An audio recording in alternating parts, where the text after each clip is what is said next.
All right, guys, today's video, we're going to be talking about how to do long runs for marathon training. And if you're a viewer of the Run Dream Achieve YouTube channel, you know I talk a lot about the importance of getting away from just this idea of running long, slow, easy distance runs every single weekend. If you're really wanting to take your running to the next level, you have to start varying up the paces of your long runs.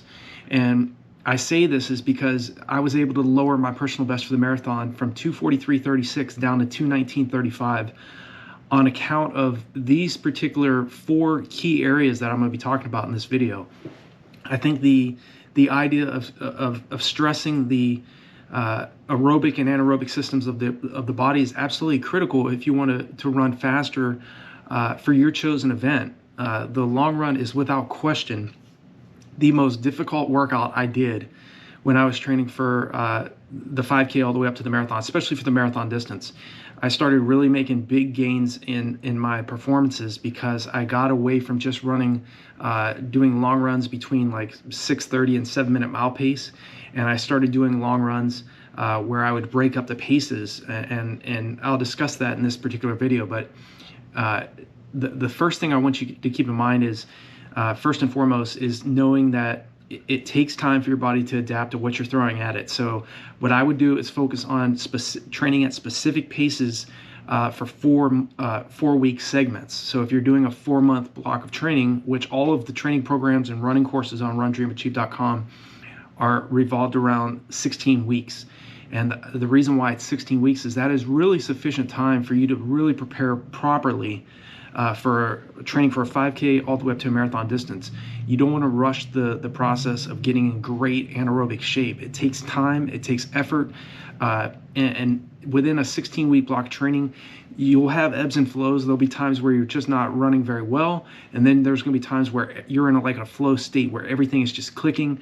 You're really running great, but focusing on one specific intensity for a 4-week training segment, and then moving into a faster percentage of your training at a higher percentage of your maximum heart rate for another 4 weeks, and then training it at a higher level for the following 4 weeks, and then focusing on those last 4 weeks, really those last 10 days where we start focusing on that 10-day taper I talk about, is really going to move you into the next level of training, because you're not rushing the process. You're training at specific intensities and then increasing the intensities of your training after you've allotted sufficient time for your body to adapt to that one stress that you're throwing at it. So even in college, we always would revolve around doing mile repeats, starting off at 85% of our maximum time, our personal best for the distance. So in college, obviously my personal best is 4:22 for the mile. So we would start off right around 5:05 per rep, doing 5 to 6 1-mile repetitions on the track or on the grass. And we would do that for between 3 and 4 weeks. And then we'd move to 88% of our best mile time, which it would move from 5:05 down to around 4:55 per rep. So that's the kind of mindset I want you guys to, start thinking about as you're training for your marathon in 2021. Is, again, investing in yourself, investing in a training program so you know what you need to be doing on a daily, weekly, monthly basis is really key if you want to really make the next big jump. It just takes the guesswork out of your preparation. You know what you need to be doing, and you're not jumping into training too quickly, too soon. You don't want to get too anaerobically fit too soon in your training block. You want to train properly, train at the proper intensities for the proper amount of time, and then move into faster intensities as you adapt to each intensity that you're throwing at yourself. So again, it's all about progression, focusing on, so say if your goal is to run 7-minute mile pace for the marathon, then start focusing on training at 6:30 mile pace, and then move to 6:20, and then to 6:10, and then down to 6-minute pace. But don't just jump into trying to run at 6-minute mile pace in the first 3 or 4 weeks of your training. It's going to be tough because, again, you have to get aerobically fit first. So again, we talk about building that aerobic base and training between 4 and 8 weeks of just easy, relaxed mileage before you jump into any type of harder anaerobic efforts. So again, if your goal is to run 7-minute mile pace, focus on running around 6:30 mile pace first, which is still going to be very aggressive running, and then move to 6:20 and then 6:10 and down to 6-minute pace. And then, like I said, focusing on properly dropping your intensity at the right time, and then start dropping your intensity and your volume at the right time, which is preferably around 10 days out from your goal marathon event, rather than starting to drop intensity and volume 3 weeks out. So again, I really think that you're really going to make some big gains in your marathon if you do a 10-day taper rather than a 3-week taper. Next goal, or the next tip I want to share with you, is definitely practice hydration in training. When I was training for the marathon, I would drop water bottles out every 3 miles of my course, so that way I could grab water and really practice on drinking rather than just sipping during training. And then on my way back, obviously the water bottles were there, and I'd grab them on the way back. If you ever watch great marathoners, they are drinking in the race. They'll grab a water bottle and they'll sit there and drink and hold it while they're running for about 800 meters or so before they drop the bottle. A lot of athletes, one of the common mistakes I made over the years was I would just sip and I would not drink enough in the race. Your body absolutely needs that hydration during the race. So practicing and training so you don't make the same mistake in the race over and over again.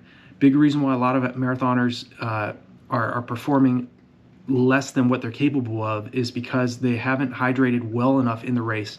Again, it could be a lot of things. You could be going out way too fast and you just blow up in the latter stages of the race.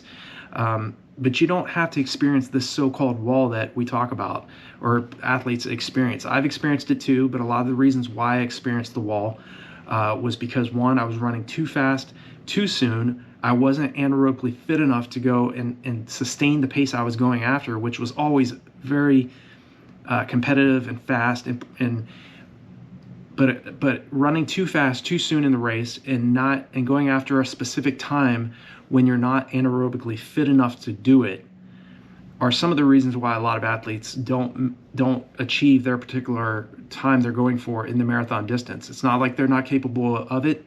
It's just that they need more time to train below that goal marathon race pace. And it's just, again, a lot of us go after times that are just so competitive that we're trying to achieve something that may take another year, may take 5 years to achieve.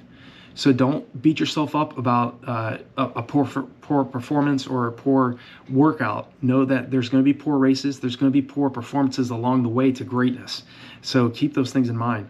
But definitely practicing hydration better. Start taking in more fluid in your long run so that you can practice to see how much your stomach can handle in training first, so you don't make that mistake in the race. Alternate one harder long run with the following week by an easy jog long run, so that you allow sufficient time for your body to adapt to these harder long runs. Without question, the long run was without question the hardest workout I did. It wasn't mile repeats, 2-mile repetitions, hard speed sessions. All of that was hard, but it was the harder paced long run that was without question the hardest workout I did. I always talk about varying up paces in these particular long runs. So examples of varied pace long runs that I talk about and that I set up in the training programs and running courses on RunDreamAchieve.com.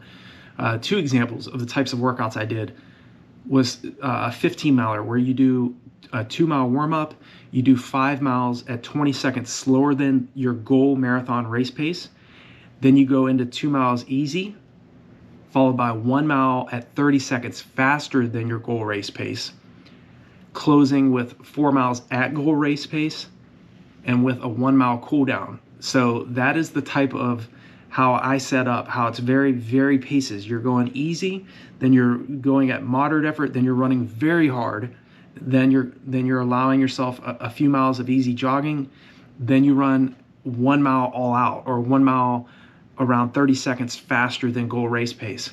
So varying up the paces of your long runs, not just making it long, slow, and easy every single weekend. That's going to build obviously it's going to build you're going to be very fit endurance-wise. You're going to build your endurance, but you also need that stamina and strength to run a marathon to run it efficiently and run it effectively and run a new personal best for the marathon distance. So another example of the type of workout, long run, that I was doing prior to breaking 220 for the marathon was a 2-mile warm-up, easy jog, and then you go into 15 miles. And this is the exact types of workouts I did, where I would do 15 miles at 15 seconds slower than my goal race pace. So my goal race pace was 5:25. So I was hitting 15 miles right around 5:05 to 5:15 mile pace. Very aggressive running, very hard. And then I would do a 2-mile jog. Then I would drop down to 1 mile at 30 seconds faster than goal race pace. So under 5-minute mile for that last mile. So, and obviously the following week I would jog. I mean, it would be like 9 to 10-minute mile pace for my easy long run the following week.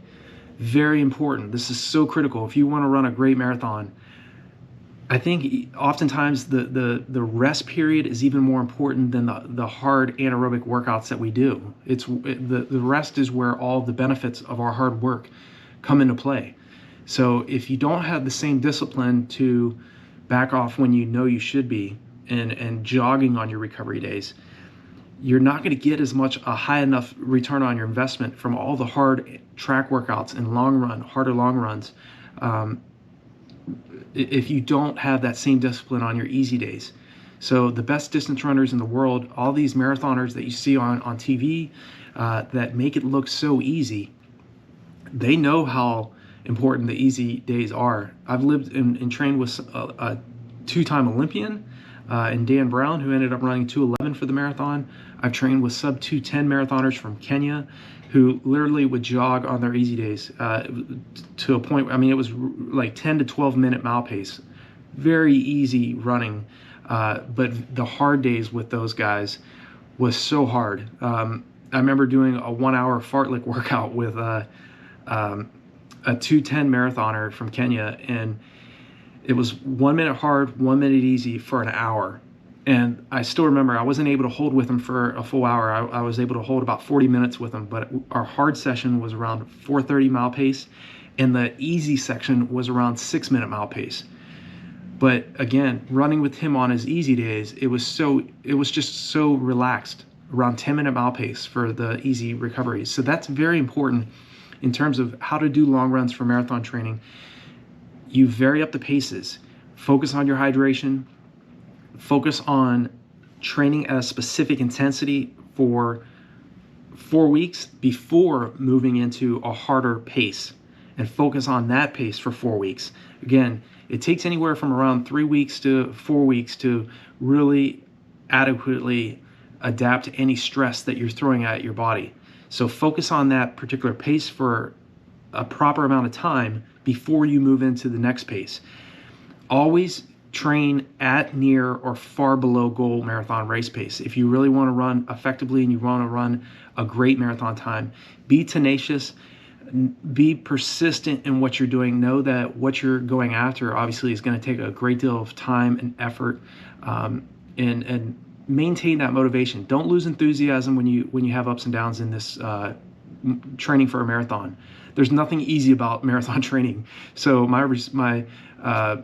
I have all the respect in the world for you all training for a marathon, whether you're just trying to start and finish a marathon, or you're trying to run under a 4-hour marathon, or 3 hours, or sub 2:30 for the marathon.